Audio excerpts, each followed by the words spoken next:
Hey, it's Alex and Niko from Blind Channel, and you're listening to Brutally Delicious Podcast. One, two, three, four. The Brutally Delicious Podcast. The Brutally Delicious Podcast. The Brutally Delicious Podcast. The Brutally Delicious Podcast. Hey, can you hear us? I can. How are you guys? Good. We're in LA. The weather you is really? Nice. Yeah. Get some nice weather for a change. You guys still have the 24/7 dark in Finland?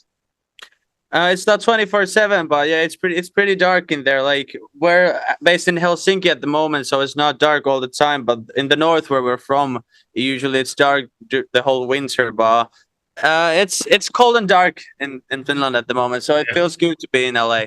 How long are you in LA for?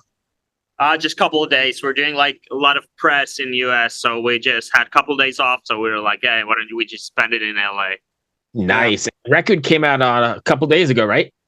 Yeah, came out on Friday. What's been the response so far?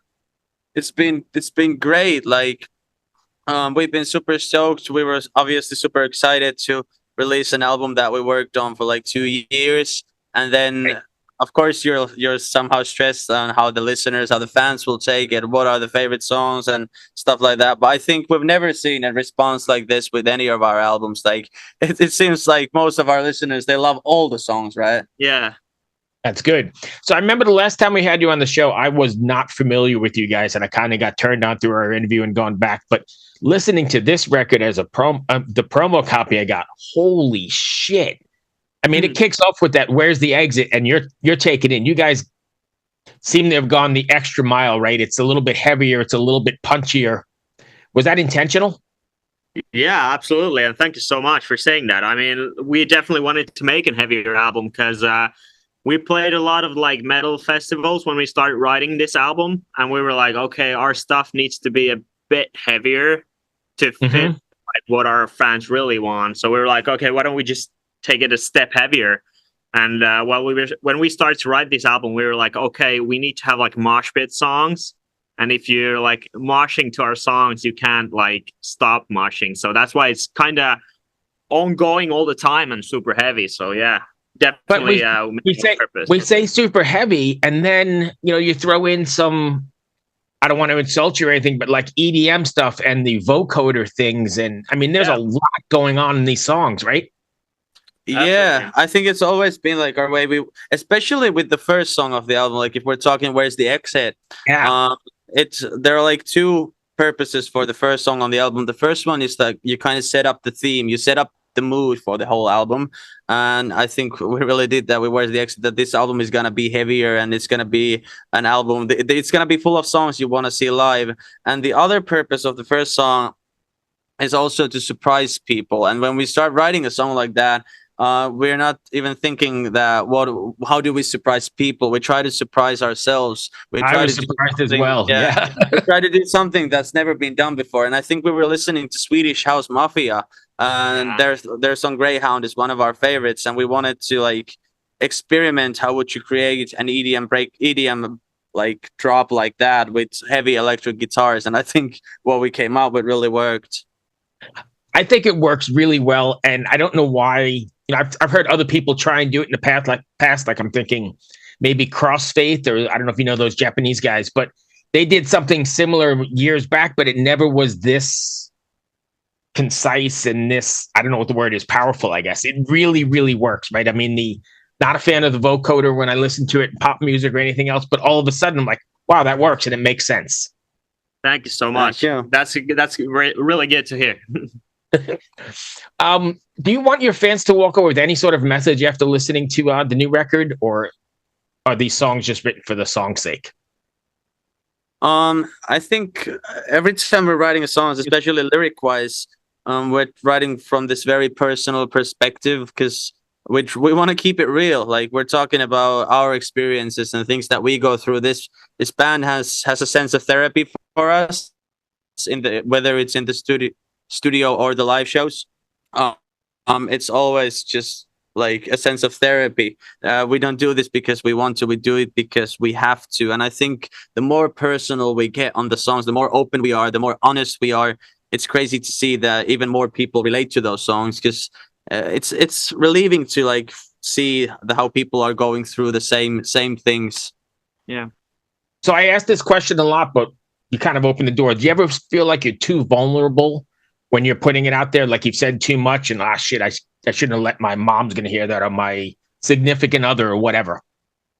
I don't think so, to be honest, because I think all our songs have been like that in the past as well. So we've kind of like gotten used to it, I guess.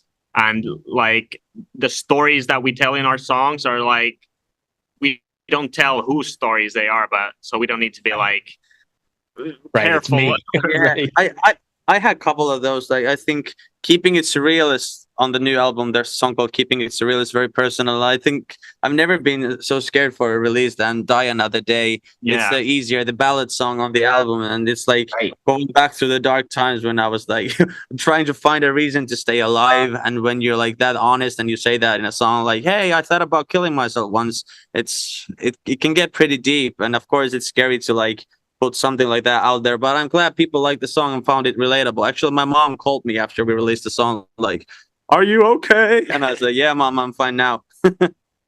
But did you find it, and I believe this, and this is something that's another theme throughout the show, but I find that music, especially the heavier music, may have gotten you off that ledge, right? It's the stuff that gets me through every day. And when I've been in the same situation, where you can't think, it can get any better at all. This is it. And then, you throw on some of your favorite heavy ass songs and they work. Yeah. And we get like a lot of feedback from our fans, like that they can relate to our songs, which is amazing. And even though they might be in like totally different situations compared to each other, but the lyrics are kind of, everyone can relate to them, even though, they might be in totally different situation in their lives. Yeah, I think it's important with any song, like what makes songs relatable, or I think it's important with a song that people can kind of like project their own story into the song, like and feel like the song is about me, and that's what makes them listen to the songs over and over again, and that's also what makes songs like helpful. I think the whole album is actually named after that feeling, that what we want to offer people. Like you said, that when you're going through, you might have a shitty day or something like that, and you just need your favorite artist's music to help you through it. That's what we want to offer to people. We want to offer an escape, an exit, a way to exit emotions for a little while, and that's actually how the name of the album came to be. Perfect. So let me ask you a question then. What artist or song does it for you? Sorry, can you say it again? Yeah, what artist or song is what you use to get through that? So I'll tell you right now, for me, it's Machine Head. And there's just a couple records like Catharsis, oddly enough. Yeah. That record is the record, like I can go there and maybe not jump that day or whatever. Oh, that's hard to pick. There's so many good songs like that. Bring Me the Horizons, Ammo. Yeah, you love the Ammo. I love that. Like I was going through a bad breakup when that album came out, and I was like, "Oh my god, this album is about me." And I think a lot of people felt that way, but it's a great album. I think maybe some of the earlier Slipknot songs. I know "Snuff" by Slipknot is amazing song. That's always go to when I'm on like traveling somewhere and that kind of stuff. So yeah, right. You guys are bringing that new metal sort of back. I feel like you're at the forefront here of the new metal renaissance or revival. Yeah, I think so too. And it's like, because we grew up like listening to those new metal bands like Korn, Linkin Park, Limp Bizkit. It just feels very natural for us to do kind of new metal as well. So we're super happy to hear that we're in the like front bringing it back. Yeah, and it feels funny as well, because we started like 11 years ago when we started, and it felt like the new metal wave was just gone over. It felt like we were so late, and people said that to us, like new metal is not a big thing right now, and new metal is never gonna be a big thing again. And we kind of refused to believe that, and we just kept doing what we thought was the greatest, coolest music ever. And yeah, it feels so good nowadays that people are like nostalgizing and like just hyping the fact that we are in fact a new metal band. And I feel there's something to be said, and your fans probably resonate with the fact that you stuck to what you believe, right? I mean, what you like, and you put everything into it, as opposed to like creating, I don't know, death metal because that's the trend right now, right? I think when you become just honest with who you are and what you're putting out, then that music becomes that much more connectable. I don't know what the word is. Yeah, I mean, like it would be super hard to promote an album that we wouldn't like ourselves, because we always stay like true to our stuff. We want our stuff to be the kind of music that we love. Yeah, so it's easier to like relate to it. And when you do like 180 shows a year, it's like, even though your fans are probably gonna be listening to those songs pretty much, but you're the one who has to listen to them and perform them every night over and over again. So that would be my advice for any like starting artist who wants to be an artist and is wondering what should I do. I would tell them that make sure you love your music yourself, because you're the one who's gonna have to listen to it all over again. And because there's gonna be a lot of people telling you what to do. You should do it like this. You should do it like that. And of course, we've had a lot of people like that, and we listen to some of the advice. But I think at the end of the day, we just do exactly what we want, and that's what got us this far. Yeah, I agree. So, I mean, people tell you, but how do you decide to filter like all the advice? Because I'm sure you're getting, like you said, advice from everyone. How do you know what advice is what you should take, or is it trial and error, or do you say fuck it and go by what you guys think? I think it's just because there's 6 of us in the band. It's usually like an atmosphere if something is shit or if something is really good. It's kind of a gut feeling kind of thing. Yeah, like shit doesn't get past the 6 of us. It might get it might get past like 1 of us, maybe even 3 of us, but the shit ideas don't get past the 6 of us. There's a like big filter. Nice. So let me just talk about the record one more time. As when you're writing this record, especially the new one, are you writing like with the stage in mind, how it's going to come across on stage is a good place for a jump or a breakdown? Or are you writing the songs and then adjusting them for the stage? Now, I know it's very new metalish and there's a lot of that in there, but is it intentional or the way the song just comes out? For the first time, actually. Yeah, for the first time, it's actually like intentional. Because, like I said, we wrote this one from like live perspective, and me as a producer, I had to make sure it sounds like that, like it not just try to fit some songs into nu metal kind of thing, but it actually needed to sound like that from the beginning, so we would know like how to where to go with the album. So I think like every session we wrote for these songs, the first demos already kind of sound like how it's in the final ones. So we didn't like kind of work any of the songs, I think. Yeah, exactly. And like to get those takes that for the first time, we're like, if we're singing, we're not singing maybe perfectly in a perfect, beautiful choir boy studio vibe. You want to get the raw live energy. Or when Jonas did his guitar takes, there are I don't mean to say mistakes, but there is the vibe in it. Everything is not on grid. Yeah, and there is this live feeling, the raw energy, and the honesty. I would call it honesty, like in every take that we took, and I think that's what makes this album special. Perfect. So 2 more for you then. First, how hard was the sequencing of this record? Because sequencing seems to be a lost art, right? Everybody's releasing one song here and one song there.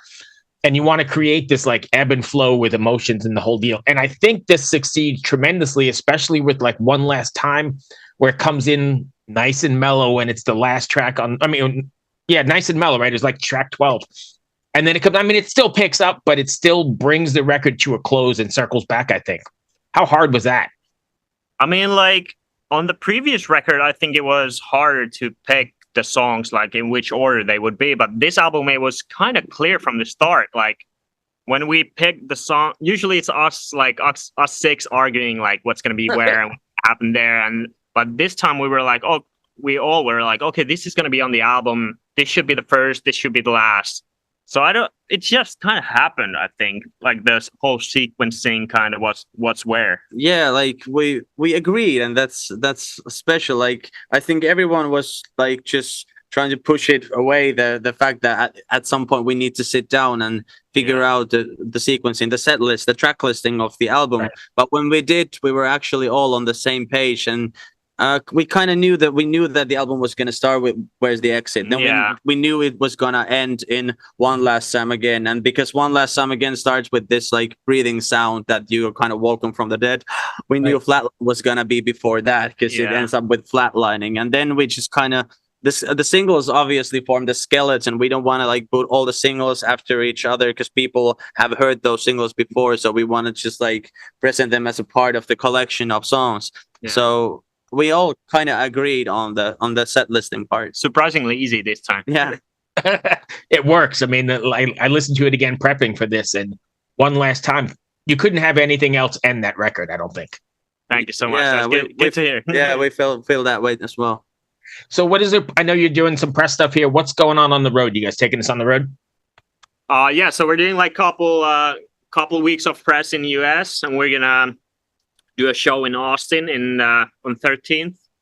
And then we're going straight back to Europe and practice our headline tour, which is starting in like 2 weeks, which is going to be a big tour in Europe. And then we have a arena show back home in Finland in April, which is going to be a lot of fun as well. We're coming back also in May for US tour with POD, so that's going to be amazing. That's going to be fun. 25 or 24? 24 May, yeah. We're coming back. Oh, wow. Very soon. So you're going there and back. I'm going to have to check the routing and see if you're anywhere near me. Yeah, Absolutely. Come check us out. Did you say with POD? Yeah, we're supporting. That's a great match. I mean, that's a perfect mashup. Yeah, it's the music we listened to when we were kids, so it's amazing, and it's a similar kind of style. So it's like 2 generations of new metal meeting. It feels so great. Yeah. Oh, it seems like you guys are firing on all cylinders. That's great. Yeah. You gotta come see us. I'm going to take a look and see the routing. That's going to bring me to the end. Did I miss anything at all? Not really. I mean, it's going to be a busy year for us, so I hope to see everyone on tour. We hope to see everyone who happens to listen to this. And check out the new album, Exit Emotions, and get your tickets and come experience the album with us. Can you give us your socials real quick? Yeah, so our Instagram is at Blind Channel. Our Spotify is, of course, at Blind Channel as well. Our website is blindchannelofficial.com. There's like tickets, merch, whatever, VIPs. So yeah, that's basically it. I think we're just at Blind Channel everywhere. Yeah, just Google Blind Channel. It's going to be all about us. Yeah. All right. Thank you, my friends. Good luck with the record. I really do enjoy this. This is a good one. Thank you so much. Thank you so much. See you around. I hope you do well. Safe travels. Thank you, man. Bye. Be well.